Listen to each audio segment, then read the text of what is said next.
రాష్ట్రానికి చెందిన 17 మంది మాత్రమే మావోయిస్టు పార్టీలో ఉన్నారని, వారు లొంగిపోతే నక్సల్స్ రహిత తెలంగాణ అవతరిస్తుందని పోలీసులు తెలిపారు. వారిలో 4 కేంద్ర కమిటీలో ఉంటే 5 రాష్ట్ర committee, 6 division committee, 1 under ground ఉన్నట్లు అధికారులు గుర్తించారు. ఈ మేరకు 5 మహిళా మావోయిస్టులతో కూడిన 17 మందిని లొంగిపోవాలని డీజీపీ శివధర్ రెడ్డి విజ్ఞప్తి చేశారు. ఆపరేషన్ కగార్ పూర్తయ్యేలోపే రాష్ట్రం మావోయిస్టు రహితంగా మారుతుందన్నారు. ఆ 17 మంది మావోయిస్టులపై 2,25,00,000 రివార్డు ఉందని వెల్లడించారు.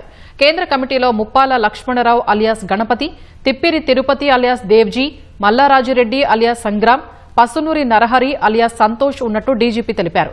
రాష్ట్ర కమిటీలో ముప్పిడి సాంబయ్య అలియాస్ సుదర్శన్, వార్తా శేఖర్ అలియాస్ మంగూత్, జోడే రత్నాభాయ్, నక్కా సుశీల, లోకేటి చంద్రశేఖర్, దామోదర్ ఉన్నట్టు చెప్పారు. డివిజన్ కమిటీలో రాజేశ్వరి, రంగబోయిన భాగ్య, బాడిషా ఉంగా, సంగీత, భవానీ, మైసయ్య, భగత్ సింగ్ సభ్యులుగా ఉన్నట్టు వెల్లడించారు.